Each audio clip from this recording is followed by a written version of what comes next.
All right, welcome in. We are live.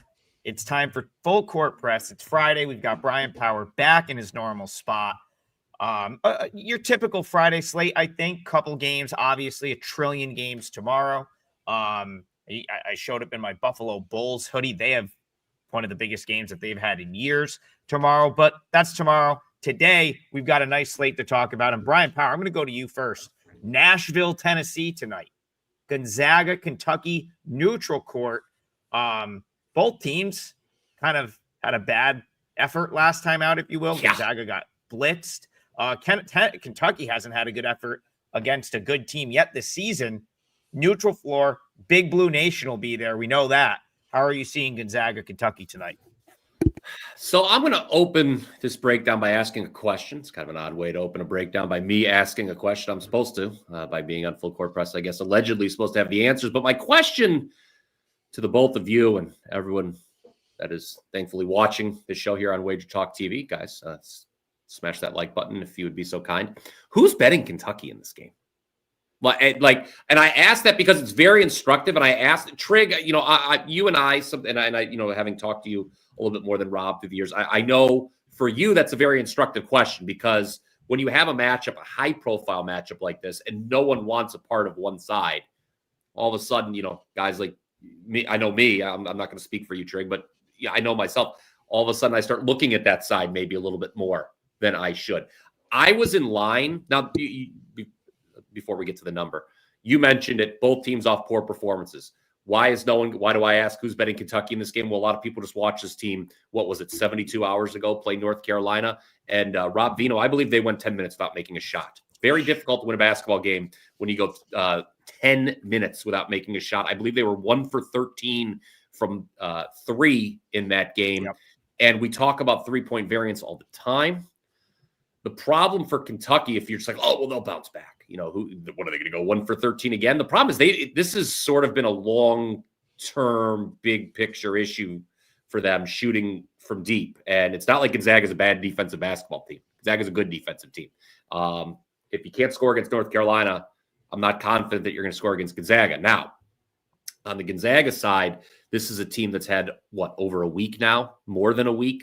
Close to 10 days to stew over being absolutely humiliated in front of a national television audience in the Players Era Final by Michigan. So I think a lot of people, and clearly this is what you look at the odds screen, what the market's thinking here. This is a bounce back. They think it's Gonzaga more than likely to bounce back. I was in line with the opener. So I when I saw this short number, I was like, oh man, there's going to be value on Gonzaga. And then I looked at my numbers and I said, ooh, it's actually not really very much value on Gonzaga, especially after they've taken the early money. So I don't know. We've gotten into trouble on some of these high-profile matchups, haven't we, Trig and Rob, where we're like, man, I can't believe how this number's taken off. Eventually, I'm going to want to punch back at the market. And that's what I feel like I want to say right here on this game, that it's going to reach a point where I'm like, hey, maybe there's a little bit of value on Kentucky. I don't know, though. Gonzaga. My feeling is Mark Few is going to have his troops ready. Yeah, I would concur, Brian. I wrote down some numbers just to put some context into a couple of things that you were saying. They've played 3 big games this year, Kentucky. They played Louisville. They played Michigan State on a neutral. They played UNC. Out-rebounded by 13 by Michigan State. Out-rebounded by 10 by UNC. It prompted Mark Pope. Again, let's go to Mark Pope quotes because he's been actively talking this year. We got crushed on the glass. We just got crushed on the glass. It's very, very disappointing tonight for sure. I don't think that's who we are. I'm really frustrated with the 8 assists and 9 turnovers. That's not who we've been either. We need guys to step up and give us great efforts. It's not the first time we've heard that from him. He's obviously the guy who said he was going to straighten this whole thing out a couple of games ago because he didn't think they were playing as a team, but as individuals. Not only were they out-rebounded, guys, Brian, you talked about the 3-point shooting, 1 for 13 against USC. It was 7 for 30 against Michigan State. And Michigan State, to me, is probably the better comp game because I feel like Gonzaga falls in line defensively and on the glass more with Michigan State, although UNC is always a good rebounding team. But Gonzaga on the boards, Gonzaga on the defensive end is generally comparable to what Michigan State is. And if you look at the rebounding numbers this year, Gonzaga is a really good rebounding team. How is Kentucky going to win the boards tonight? They probably don't. For all the shooting woes that Kentucky had in their game, Gonzaga had them twofold against Michigan. And I'm sitting there watching that game, and I'm like, okay, eventually the Gonzaga run is coming. And you know what came? Another Michigan run. It was like Michigan 10-0, Michigan 12-2, Michigan 14-3, all these runs, and they were run totally out of the gym. I don't think since the championship game against Baylor a few years back, I don't think I've seen Gonzaga beaten that soundly in a long time. I think they'll bounce back. I'll tell you what, too, guys. The total at 158.5, if you're just talking bounce back, both of these teams were so poor offensively, you would think they get back to the norm a little bit here, and maybe that total's a shade too low off of the prior results or the most recent results. I would have loved to have been in on the opening number, Gonzaga -3. I think that's a win. Pushing, like you say, Brian, now to 5.5, 5.5. It gets a little bit tougher, but I don't know. If you're going to ask me which one of these coaches is going to get their team, or which team is better prepped so far this season, or has shown better results so far this season to make us believe that there's a bounce back here, I'd have to say it's Gonzaga. I think they're more well-rounded. I think they go in transition better. I think a lot of things are better about Gonzaga. And Kentucky, to me, still seems to be in a little bit of an evaluation, experimentation stage. If I had to bet it, guys, I would probably lean to the Gonzaga side, and I think I would lean over here. I think this game probably gets into the 160s. Yeah. Just one quick point. If Kentucky makes their threes, and that's a big if, the game's probably going over, right? I mean, I would almost say that, hey, that taking the over, you don't have to worry about a potential Gonzaga bounce back. I think if Kentucky hits their threes, this game does probably go over the total.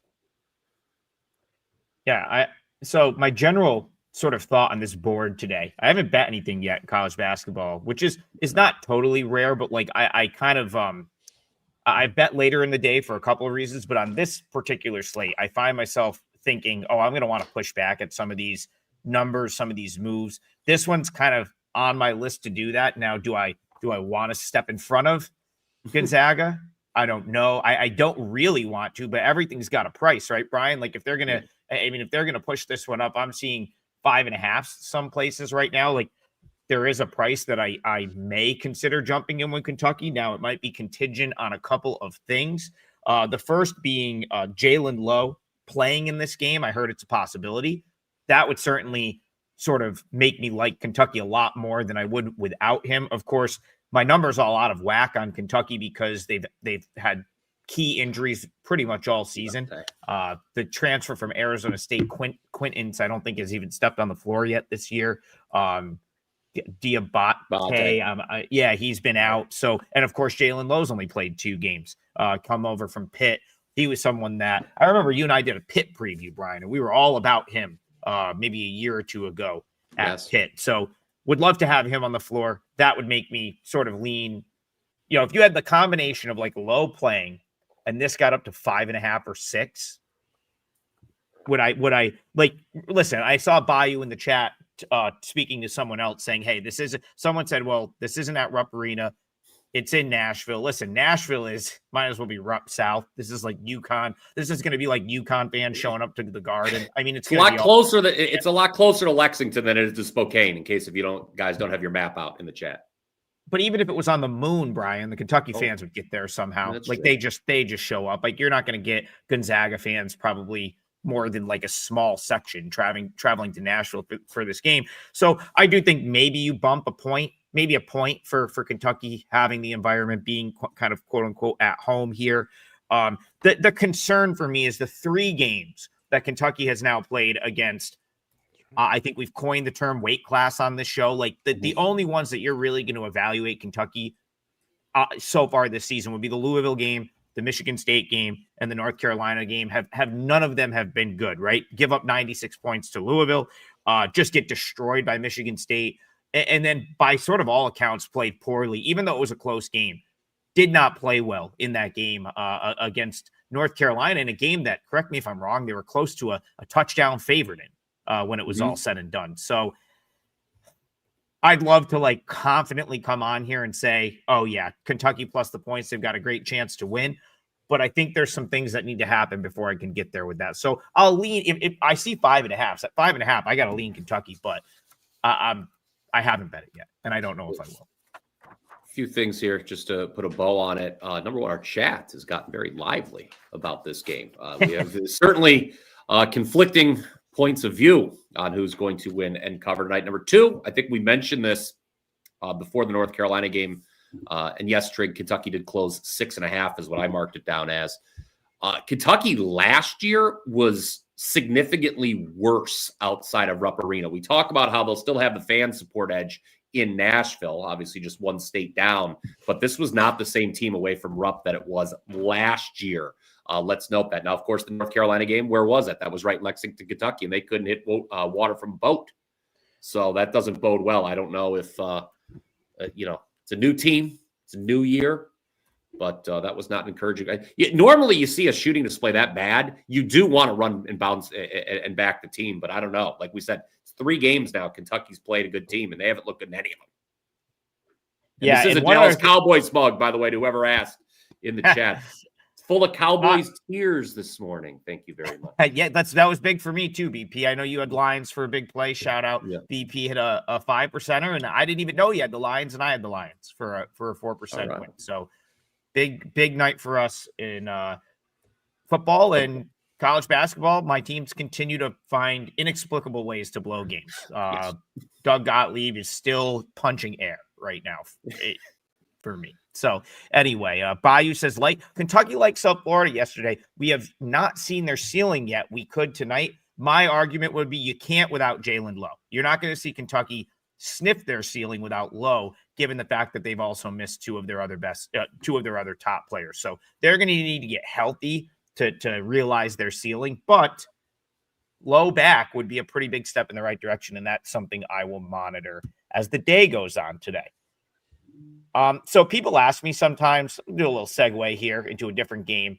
And then I'll get you. I see you, Garth. I know you want to talk MAC basketball. We'll go there in a minute. A lot of MAC teams. Obviously. I'm ready to talk MAC hoops, but I want to do a little segue here. Someone asked me, like, how do you pick the games you're going to go to? And it's like really a combination of like, just when I have an open day, Mallory letting me out of the house, maybe getting some media credentials, how many games I can hit at once. And then I like to see teams when they're really good. And so a spot I kind of had circled, because I also like to try to get 3 or 4 games in 24 hours, just economical, right? I was going to try to go down to the crosstown rivalry this year, and I bailed on that. And the reason I bailed on that is I can't justify. I would have dragged you out there, BP. I was going to say, because Mallory's like, how many times are you going to go to Ohio? Yeah. I would have dragged you out there, and I said, you know what? I can't do it. These two teams, it just can't do it this year. We got to do it a different year. The Crosstown Shootout, I believe they call it, is at the Cintas Center. Xavier, Cincinnati tonight. Both teams massively underachieving right now. Presented by Skyline Chili, by the way. Yeah. That would have been the draw. That would have been the draw for me, BP. The fact that we would have probably hit up Skyline Chili at some point. Oh boy, I don't know if Xavier has one. Fifth Third has a Skyline Chili in the arena. I'm not sure. I've never been to Cintas Center.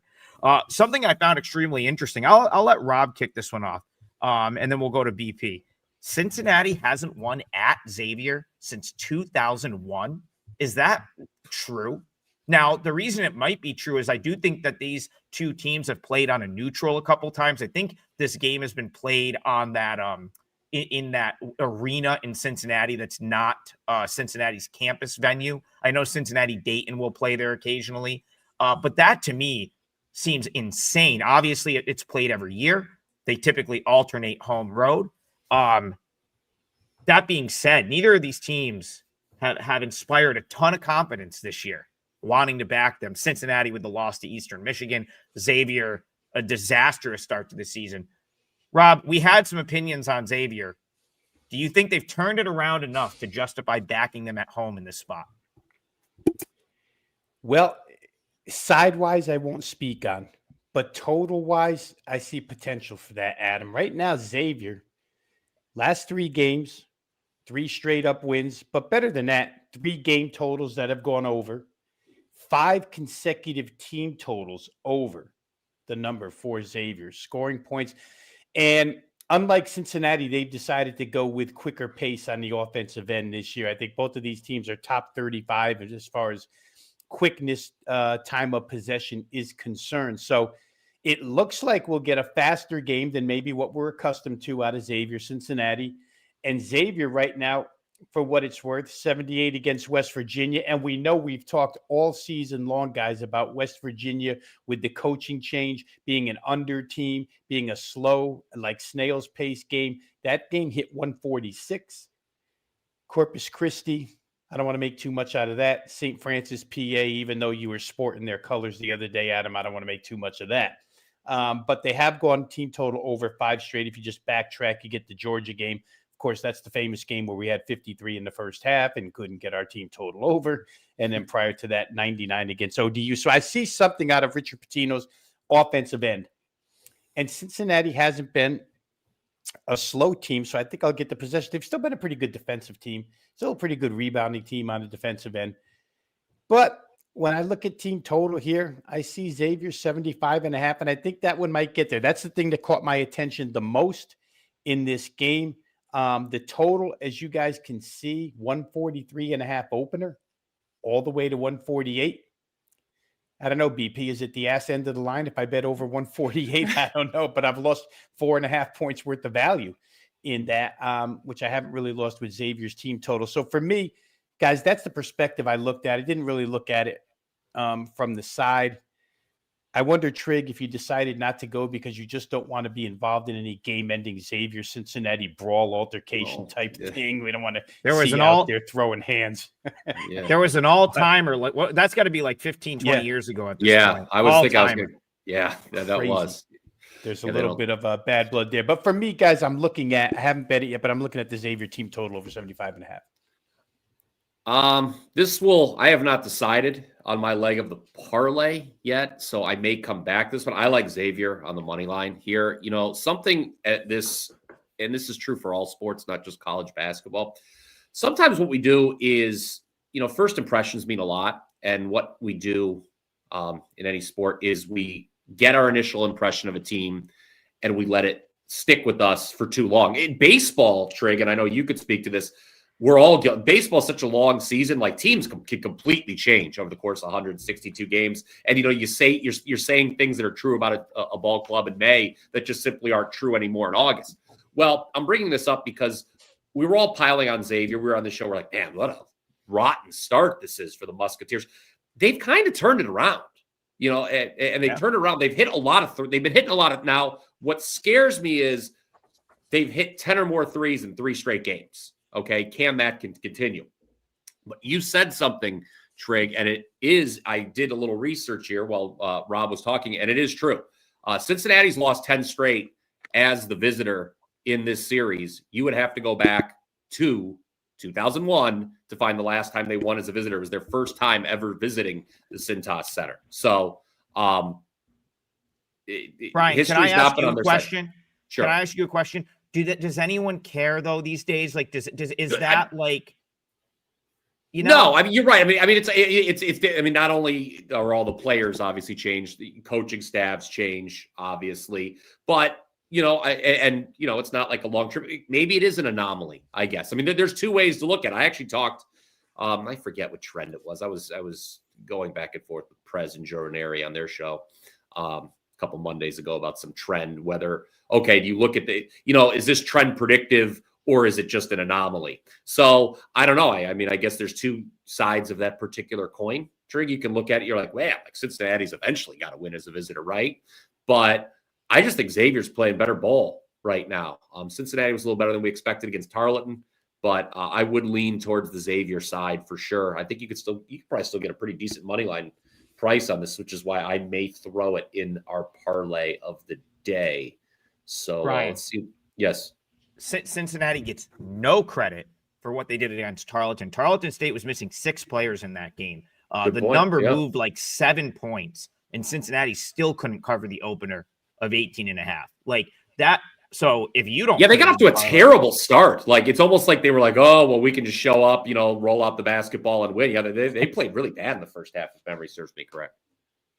tried to show up against Eastern Michigan and lost. Right? Yeah, and that's a bad loss. You said something that I very much agree with. Richard Pitino has tweaked some things, and I've always thought he was an underrated coach. Obviously, he still gets, he's obviously he's Rick Pitino's son, so I feel like sometimes he maybe doesn't get the credit he deserves because he's still in dad's shadow a little bit. But I mean, he did tremendous things at New Mexico, where he, from how quickly he took, because if I remember correctly, he took over a New Mexico team that finished near the bottom of the Mountain West in his first year. He didn't inherit a ton of talent, and within, I think he was only there for 4 years, and they were like a borderline like national power, at least on the below the top teams last year. So I'm kind of a believer in him.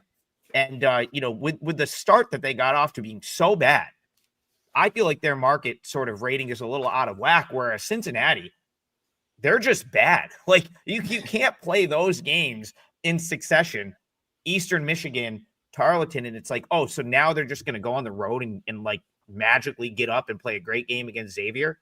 I don't see that happening. I like Xavier here too, BP. Yeah. You talk about trends being predictive, and we mentioned that Cincinnati hasn't won as the visitor in this rivalry in well over 20 years, closer to 25 at this point. Well, Xavier's won 5 of the last 6, 9 of the last 12, 13 of the last 18, but Cincinnati did win last year. So be cognizant of that when you're talking about the history of this rivalry and trends. So there you go. And real quick, guys, one thing we didn't even mention, which, probably adds, I'm going to say it adds a little bit to the Xavier side. It's Pitino's first time in this game. I'll give you a quote from Richard Pitino, being a first-time coach in the Xavier-Cincinnati rivalry. I understand the responsibility. I understand how important it is to fans. I'll pour my heart and soul to win that game every single year because I know Xavier fans, this community, the alumni, former players, coaches, how important it is to them. It's just an amazing rivalry that happens one time of year. It's like it's not exactly Ohio State, Michigan football, but it's important to walk in as a first-time head coach. You win this game, that buys you a lot of time. I would say beating Cincy buys you a lot of time as a first-year head coach of Xavier. It's your call, BP. Either I'm doing it or you're doing it. So if you've got other things that you kind of like you can pass because I'll wait. I'm not ready to commit yet. So I'm going to commit. Let's tease. Oh, you're going to commit. I'm going to commit. If you're not going to do it right now, because I don't want to talk myself into something I like less. So I'm going to put Xavier money line in the parlay, and then I'm going to let you. I suppose if we get to the end of the show and I got something I like, and you are like, yeah, I just don't like anything else, then you can, defer it back to me. But I've decided that Xavier money line needs just to be in. It needs to be in the parlay. Okay, There we go. So I'm going to lock that in. What is have they taken money? I did see that tick up a tiny bit. It did. What we still like minus 125? What are we looking at? Let me take a look here because we're not that it really matters. This best minus 130 you can get at a place that everyone can bet at probably. And it's limit you or not. I don't know what we're allowed to say right now, to be honest with you. If we're I don't want to get in trouble. I don't want to get this YouTube good myself. At a book that almost everyone can bet at, sometimes they limit you to 5 cents. But they have it at minus 130. And again, it's going in a 3-teamer, so it's not the what you get. Minus 1 exactly minus 130 in a 3-team parlay. All right, let's go to Garth. Mac basketball. He wants to talk Peacocks. Some action. So he says thoughts on a team total under 70.5 in St. Peter's tonight. And I'll loop Rob in here because he's our totals guy. I believe this game is at the Run Baby Run Arena in they renamed it that. It's the Yanatili Center, but a couple years back when they did the renovations, they decided to name it the Run Baby Run Arena. BP, we'll have to do a deep. I don't have the story offhand. We'll have to. I'm looking that up. Deep dive into that one. So St. Peter's has, I think, since we've got on the show, taken quite a bit of money Yeah. in this game. Is that I'm now seeing, because I didn't even realize that. So yeah, this is 9.5, or is that where this opened? Did this open 9.5? Maybe it I opened saw 9.5. 5.5 is the opener. Yeah, Yeah, I thought- okay. yeah. I'm not Mhm. okay. That's fine. I'm not like completely crazy. I thought this was 6, which I didn't think much of because it was right in line with my number, I believe, and that's what I'm kind of looking at here. Still very old school. Still write a lot of stuff out. Yeah, I made the number 6. It opened 6. This being bet up, I guess. Here's my thing with Canisius though. Like, let's say someone's out. There's no one really that's good enough on that roster to justify like the next guy up being like a 3-point move. So someone decided they liked St. Peter's. I can't really disagree. This is still even though that Canisius maybe isn't as bad as they were last year, this is still a very bad team. Even though St. Peter's doesn't have Shaheen Holloway as their head coach anymore, they still play slow. Bashir Mason will exhibit some of those same qualities. So I guess let's specifically, I don't have much of an opinion on the side. I think that move is a little bit much. If you had to bet the side, I think I would punch back a little bit and just take the 9.5. Did somebody know? Brian, Has someone been kidnapped? I mean, that is kind of a large line move on a game like this. Yeah, unless like this is the thing though, they have no one on the roster that's worth 3 points. So I was just based on that, I'd have to take Canisius plus 9.5. But we're gonna focus on the total for Garth. Yeah. Rob, these teams don't inspire a ton of confidence offensively. Do you think his under team total 70.5 gets there one way or the other? I mean, for the last decade, maybe longer, if I'm even involved in a St. Peter's game, it's with an under in some way, shape, or form, right? They're just the same version of St. Pete almost every year, except for the kind of the miracle run in the tournament a few years back.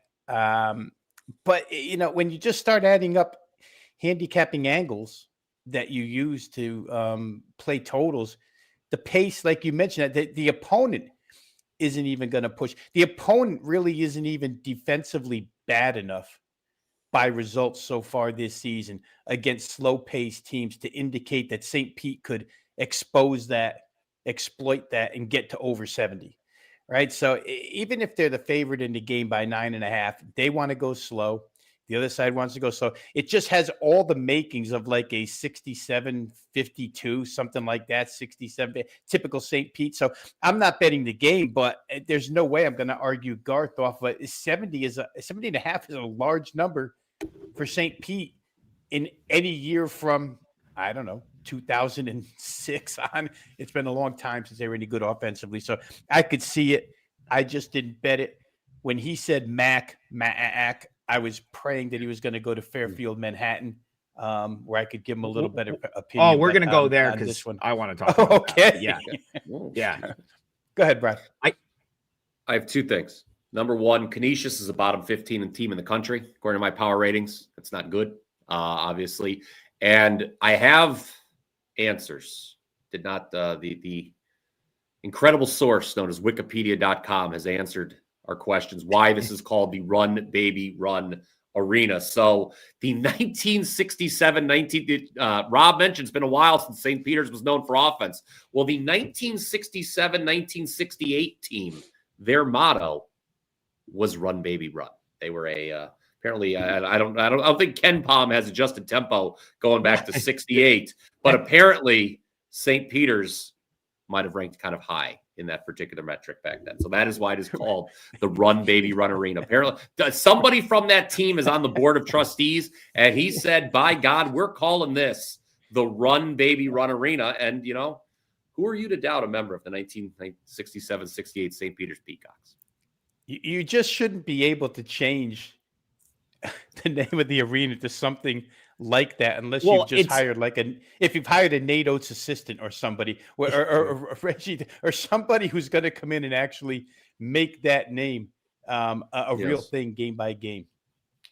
It's still the Antilles Center, but I think they did one of those things where they're they just wanted a second name, so they're going to call the arena portion that I don't know. Well, I'll tell you what's going to happen first. So I have two things before we move on. One, I actually had to look up to see if that was like a fictional number, because the more we talk about this game, the more I can't believe that like St. Peter's is going to have to score 71 points to hit a team total over right here. This is going to look like a pickup game at the Y. It is going to be atrocious basketball. Neither team can rebound. Two terrible offenses. The only way that I think that St. Peter's hits their team total over, or this game goes over, or they cover that insane number of 9.5, is if this is such a foul fest that they're allowed to live at the free throw line, because that's one thing they do well. Second in the country this year, shooting free throws as a team. St. Peter's 81.6% as a team. That would, if unless it's a complete foul fest, it would be shocking that this game gets out of the 60s one way or the other, which would have all your unders cashing pretty much. Check the referee crew, Garth. Yeah. Make sure you don't have one of those whistleblowers on the court tonight. Great question right there. We I love when the conversation takes a turn into a deep dive into MAC basketball. I'm all about that. That's of course not gonna get anywhere else. You're really not. And you know what? I'm gonna hijack the middle portion of the show. You can keep firing in the chat, but listen, it's MAC Friday. I actually prepared for this already. It's okay. I saw the games I want to talk about. I was well prepared for this. Yep. Rob Vino teased one, so we're going to go to Rob first. Fairfield at Dratty Gym. That's another great little. They believe they still have the indoor track around the court. Dratty Gymnasium, probably 100 years old at this point. Manhattan hosting Fairfield. Very interesting game. I want to get Rob's take first here on this one. Yeah, and real quick, I could not get to the gym last week. I remember I was going to be in Connecticut, and you were offering me a heck of a lot. The $50 meal that I was going to get over there. That was outstanding. Oh, Fairfield puts a spread out. Yeah, great. And I watched the game. I was in Stratford, which is a stone's throw from Fairfield. But Columbia couldn't miss that night. Wow. Columbia racked up 106 points. I actually had a client play on the total over. It was almost too easy. I like when they go that way. But I like the Fairfield side here in this game. We've seen a little bit of a switch of favorites. Pick, if you can even call pick. But Fairfield's now the universal favorite of 1.5. I guess Manhattan did open one as I look here on the live odds screen. Few reasons here, guys. Manhattan, and I know that they've played some teams where numbers can get skewed, right? When you play USC, when you play Hawaii, when you play A&M, sometimes your stats can get skewed. But they played enough garbage on this schedule for me to actually put some bit of credence into their numbers. Dead last in the NCAA Division I in 3-point percentage allowed. 352 in defensive rebounding. Take that a step further, because generally when you don't defensive rebound, it leads to second chance points for the other side. They get the rebound, they get a chance at a stick back or whatever. Manhattan's allowed the 10th most per game second chance points of Division I teams. Fairfield's got an opportunity there. They're number 358 in points allowed per 100 possessions. Manhattan is just a hideous defensive basketball team at this point in time. Double hideous, Brian. Not just one, but we'll double up on that. It's a bad basketball team on the defensive end. Now they do shoot threes pretty well on the offensive end, and maybe they'll, light up Fairfield that direction, but I don't think they can do enough here. Fairfield, actually, guys, schedule-wise, haven't been bad. They lost to who they're supposed to lose to, but they've beaten who they're supposed to beat. And all these teams, let's use our favorite phrase here again, weight class, all the teams that are in Manhattan's weight class that Fairfield has played, and there's been a half a dozen of them, beat them all. Beat NJIT, beat Stonehill, beat Loyola Maryland, beat Lemoyne, beat New Hampshire, and then, of course, Columbia with that offense whacked them. Seton Hall defended them to death, 82-59. And Penn State, they only lost by 8 in that game. To me, the body of work right here for Fairfield has been far better. I just, the Columbia game, guys, was such a mirage. I think Columbia overall in that game was 40 for 64 from the field. Real hard to do, 40 of 64. Sometimes in practice, you can't hit that. I don't think Manhattan hits that here. They're really a one-trick pony, a 3-point shooting team.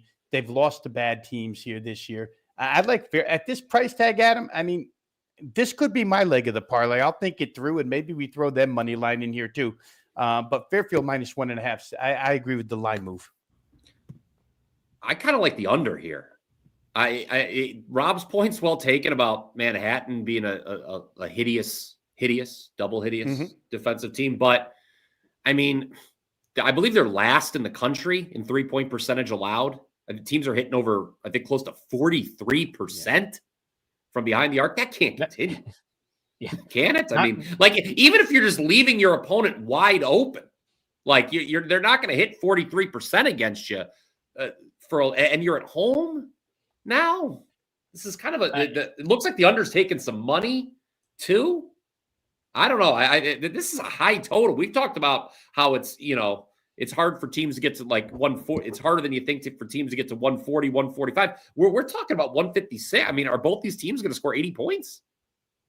I guess it could happen, but I have so many thoughts here that I want to get out that I'm going to try to do it in a very short period of time because I know people want to talk about other games. But you talked about the under. Army hit like 15 threes against Manhattan over the weekend. It cost me. It was another on a string of just inexplicable results. Army is one of the worst shooting teams in the country. They were getting rolls like you read about. I mean, it was just I didn't even think the defense was like insanely bad. I think Manhattan's just had some really, really terrible 3-point luck go against them this year. Another game I'll point to that they played was Wagner. Like another bad team, just hitting prayers. Kid pulled up from the parking lot. I mean, it was just like to tie the game. They've run into some really bad luck. Now, I'm actually would be against Rob in the respect that like I really want to make a case for Manhattan, but I have to at least acknowledge the fact that I haven't really truly figured out how to price this team without Will Sidnor. Okay, so Manhattan's not only is he their best player, he is one of the best players in the conference. He's on a very short list to be MAC Player of the Year this year, and he was deemed ineligible like right before the season for something that they're looking into investigating, so on and so forth. So it's going to be one of those things where like one day he's just going to pop up and they're going to be like, yeah, you know how the NCAA works. Like by the time Linda in the front office gets around to it 3 months later, figuring out if you were eligible or not, then they're like, yeah, okay, yeah, by the way, he can play. And then you'll just suddenly be like, you'll see like 1 minute before the game, oh, Sidnor's here tonight.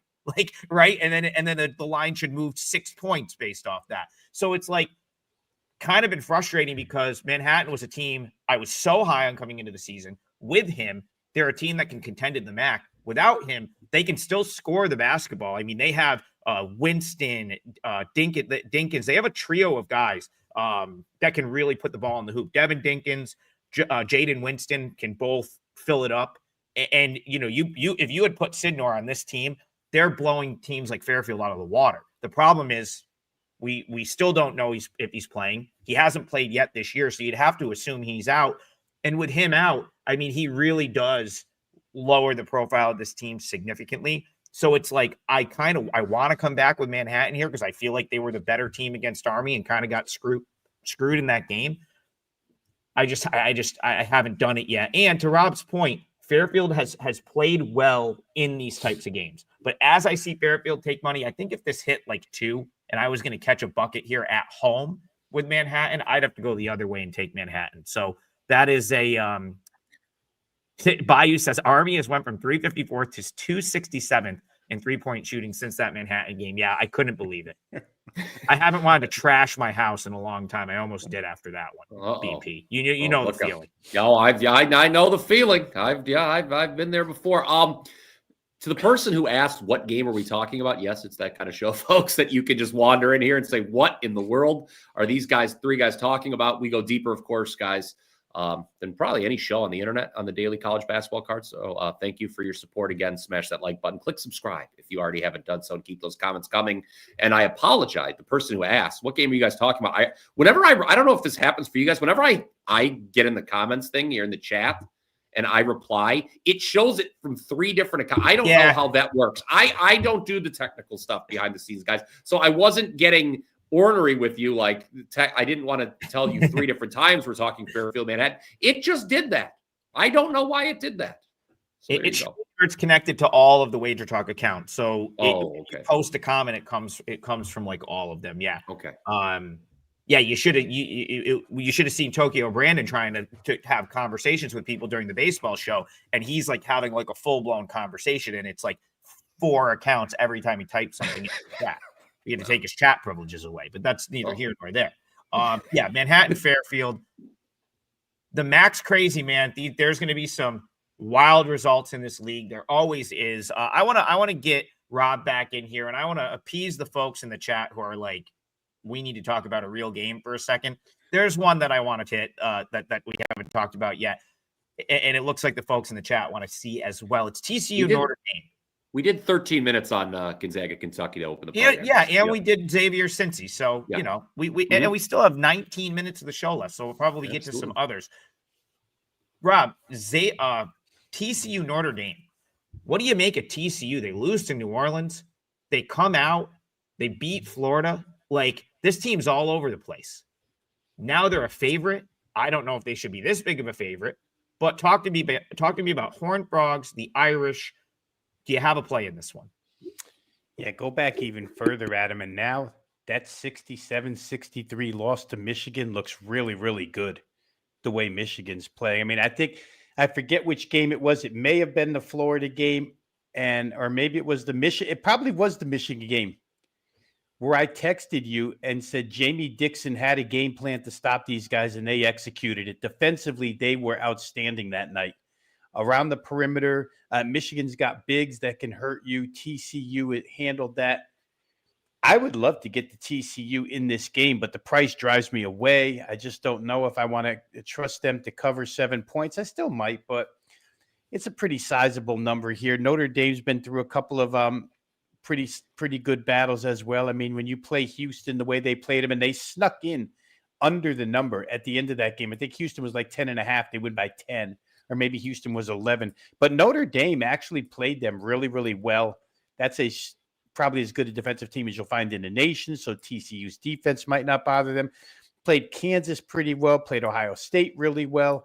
So I kind of find Notre Dame a tough team to give 7.5 points to. So I diverted my attention to the total, thinking maybe we can find our way to 140 points here.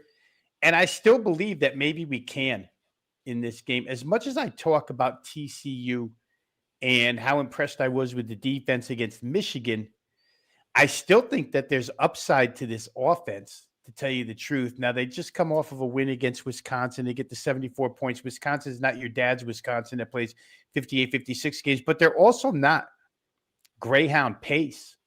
And so to get to 74 in that instance, to get to 137 with Wisconsin, I think it's doable to get to 140 here with Notre Dame. Micah Shrewsbury, it doesn't like to use a lot of pace either. More efficiency over pace, let's put it that way.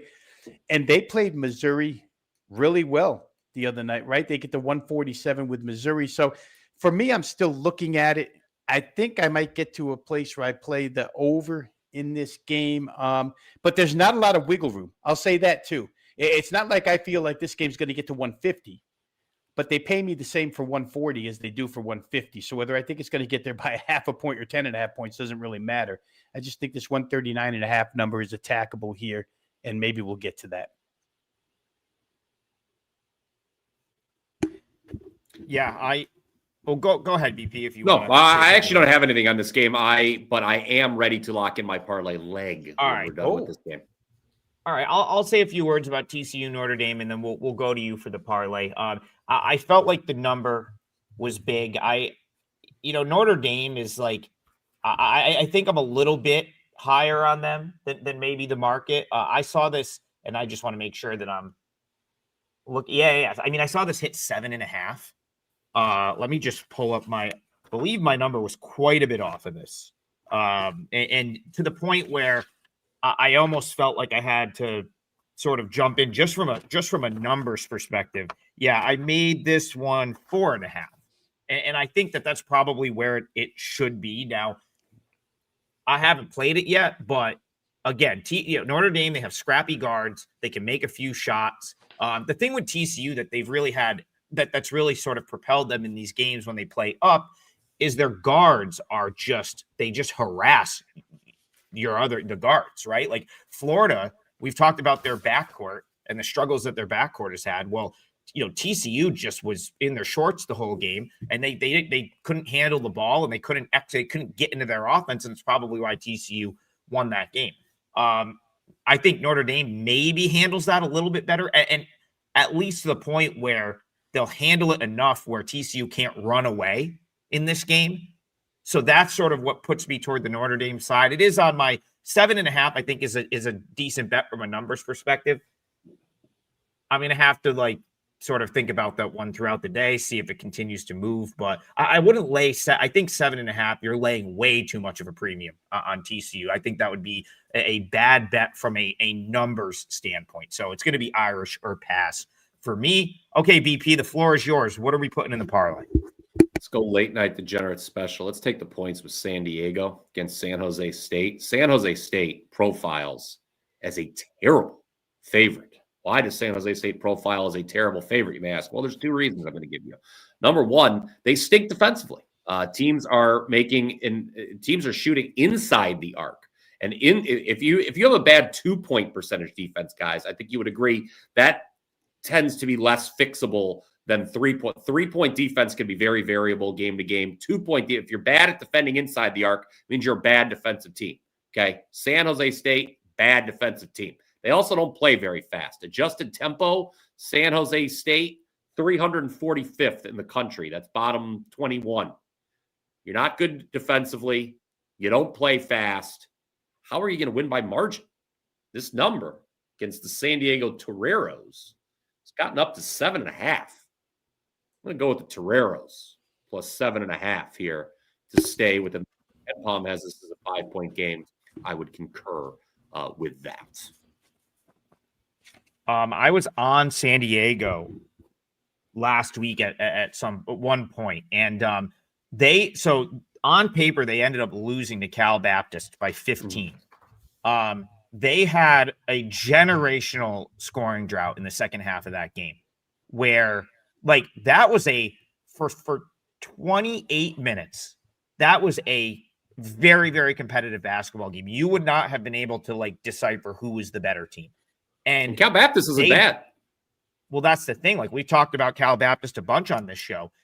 And then they went literally, I'm telling you, they didn't make a shot for 9 minutes. It was just out of nowhere, could not buy a shot, and turned what was, and I think they were, and the reason I bring it up for two reasons. One, they were right in this price range. I think they were plus 8.5. Here you're getting plus 7.5. That was the line, right? BP 7.5 for San Diego. Let me just double check there against Cal. Well, yeah, I'll check. Keep going. I'll just hold on one second. San Diego closed plus 8 against Cal Baptist. Yes. Yeah. So, and that's basically what you're catching here, with San Diego in this game. Point is, if you take that 9 minutes out, which to me was very much an aberration. Also, these MTEs, they were in they were somewhere in California playing on a neutral Palm court. Springs. I don't like these MTE type tournaments for true evaluations of what a team is, or these neutral court games. So even though they didn't have to play back-to-back games in that one, it was just a one-off on a neutral. I still it is what it is, right? This is a team that beat an Idaho team that I think is a lot better than people are giving them credit for. Last time out, they went to Long Beach State, lost a competitive game. BP, I don't think it's out of the realm of possibility that San Diego, that Steve Lavin, I believe, still their head coach, is competitive here, and that's all you need. Competitive game gets you inside 7.5. Glad they got him out of the booth. Yeah, San Diego was up by 9 in the second half of that game against Cal Baptist, and then they just didn't make a shot. I've got the play-by-play. They were at 51 at 14-19 left in the game. They were still at 51 at 11-18, and they were at 53 at under 9 minutes. They scored 3 points in a 6-minute stretch. They scored 6. Oh my God, have mercy! Yeah. Please don't I don't want to relive that. So yeah. It was. They did. Oh my God! How long were they stuck on 57? What is this? 9 minutes. one of the At 8:16 they got to 57. They didn't get to 58 until 131 left in the game, and they were 14% from three in that game as well. Oh, give me the Toreros. So when you talk about a deceiving box score, a 9-point lead on Cal Baptist turned into a 15-point loss. It was just like, how do you even, right? Like, how do you even do that? Sorry. Yeah. I messed with the screen trigger. I'll put it back. Yeah. Yeah, that's okay. Well, we're going to move on. So what we'll do, we got 10 minutes left. Jose Perez asked a question about Brown Bryant. So let's talk about this game, and then we'll go to Rob for his parlay leg. I'll give him a little bit of a heads up so he kind of gets his thoughts together. But I do want to bring him in on Brown Bryant because I have a sort of total spin on this one, and I always like to get his opinion on total. So, BP, you'll remember, I went to this game 2 years ago, this exact game, this exact weekend. And then I came and met you at the Sportsbook in Boston after the game. So right. This is Bryant and Brown. This is a rivalry. They play this. We were all very perplexed why you were going to this game. I had to listen, I can't justify leaving the house and coming all the way to Boston if I'm not getting a game or two in. I went to Northeastern the next day. If you remember, I missed dinner to go watch Northeastern. But anyway, what a dinner that was too. Yeah, I remember that. So this is a rivalry game. They play it every year. It's typically a battle. It's been close the last couple of years.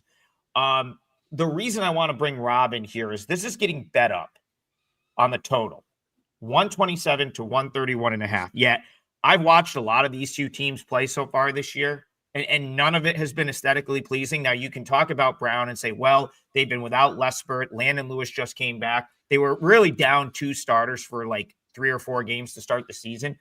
Bryant is year one for Jamion Christian. I remember Jamion Christian because he came in 1 year at Siena, had a good year, and then took off, went to George Washington for a couple of years. But to Jamion Christian's credit, I always have a warm spot in the heart for Jamion Christian because he gave us Jalen Pickett and let him stay for a couple of years. So that was a Jamion Christian recruit. He is a good recruiter, and I do think he's like going to put together a team at Bryant at some point, but this team has no clue how to function yet. Like they really just don't know how to like function offensively. It's a total mess. Very similar to like the year he was at Siena. It took him a while to sort of figure out, hey, let's just play super slow. Let's let Jalen Pickett walk the ball up the court and then just ISO him and kind of make a play.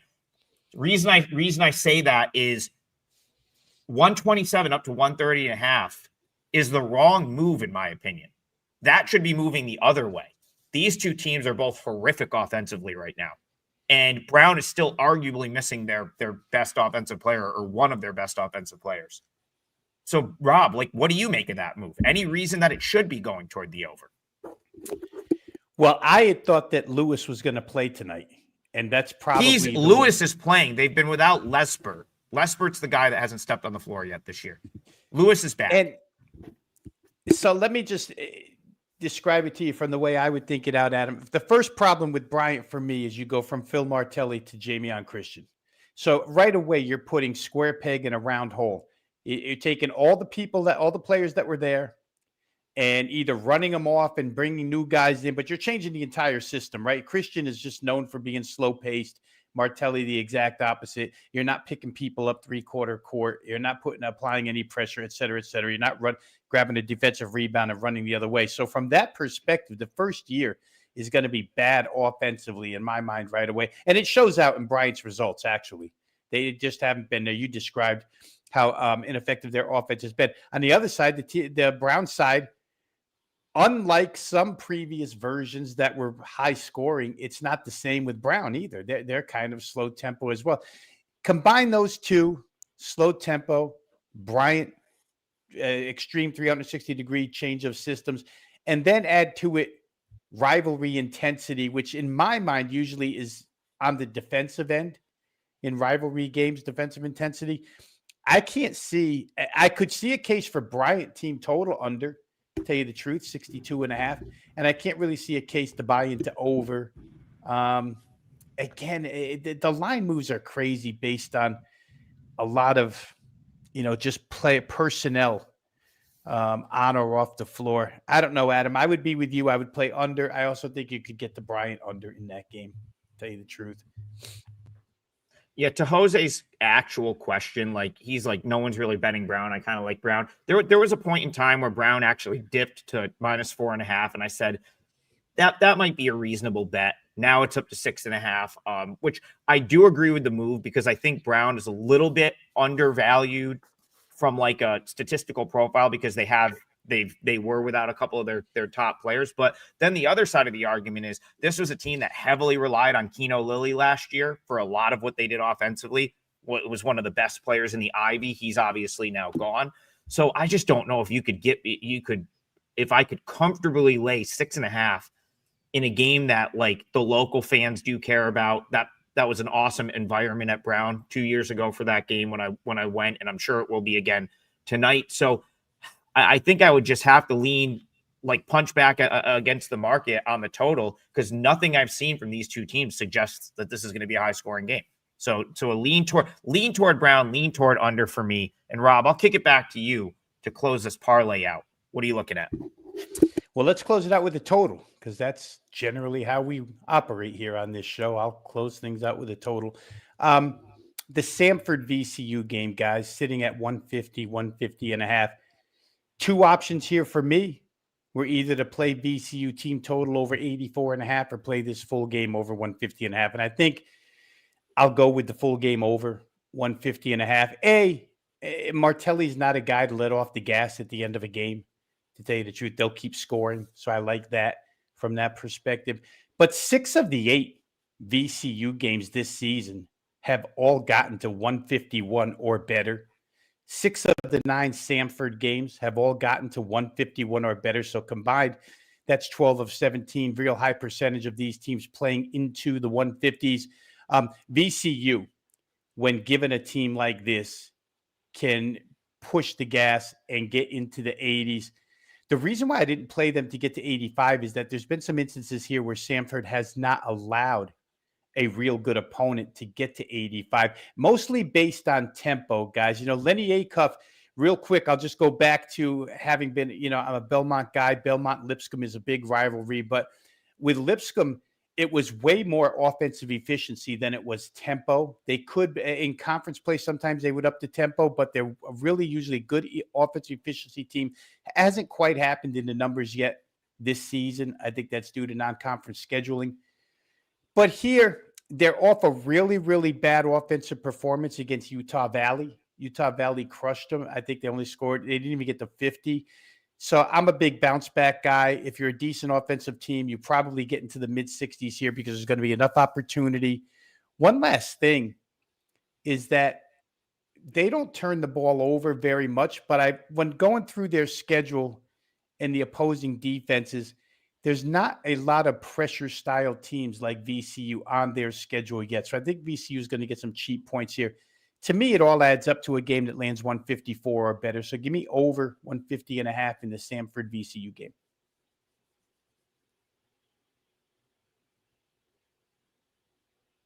He's muted. He's muted. Over 150.5 in that game. That's a full game total. That'll close out our parlay. I got to bring this up real quick. So a couple of people asking about Siena, Niagara.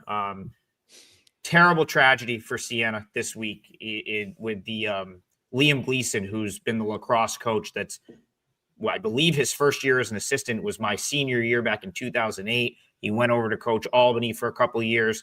He's been back, and he's totally turned the Siena lacrosse team around. Passed away earlier this week. Terrible. Fell at his home, 41 years old, 3 daughters. Like, by all accounts, the nicest guy. It's just been like an awful week because of that. So McNamara shared, like, his office is right next door. But like, listen, like it's pertinent information. Siena plays at home tonight. They opened 14 against Niagara, which is my number, was right on the number. It's possible that people's minds are elsewhere than on basketball for Siena. Now, could go one of two ways. They could show up and want to light up Niagara, who's got as bad of a team as they've had in my opinion, in the Greg Paulus era. But one thing about Paulus is he's a game planner. He's a scrapper. And if like you're not totally ready to play, he's going to hang around. He always does that. So terrible situation. By all accounts, Liam Gleason was a great person and just a tragic thing to happen there. But we got a game to play. That game's being played, and it's info. You come here for info. So I don't have an opinion on the game. Like I said, my number came out right on there, but it was worth pointing out on the show. All right, we're going to close it right there. And just going to put in, so I'll throw minus 130 for the parlay for Xavier. I think that's fair. I don't know why this calculator's not working, BP. Well, let's see. Impressive. Okay, there we go.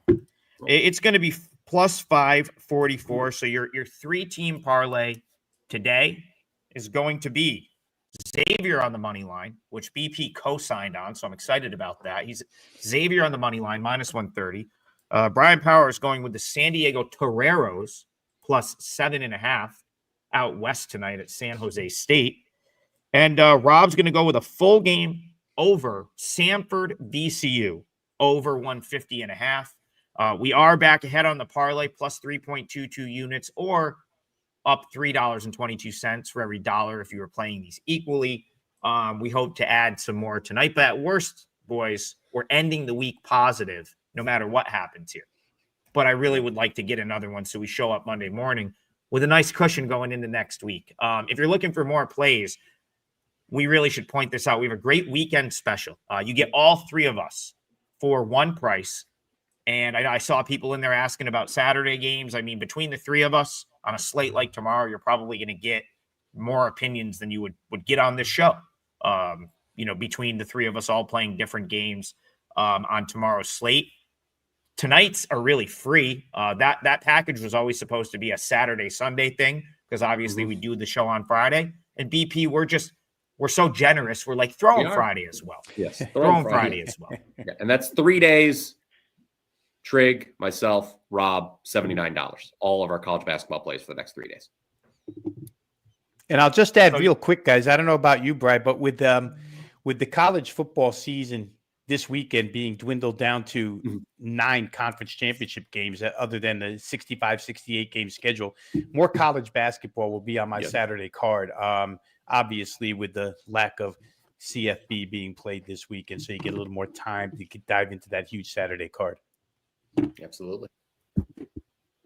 All right, boys, another great week of shows. Appreciate both of you. Appreciate the chat and everyone that shows up on a daily basis to kick it with us for an hour. Obviously, if you missed the show live, you can head on over to the WagerTalk YouTube channel, catch the show on demand. Drop us a comment when you're over there. Maybe a like. There's no dislike button, so sorry, can't dislike the show. But drop us a like. We wouldn't let you hit it anyway. Yeah. We programmed it. We would program it to take it out. No, we want to hear what you have to say. Good, bad, or indifferent. It really does help the show. And we hope you have a good weekend. We'll be back Monday morning, more full court press. Take care, everyone.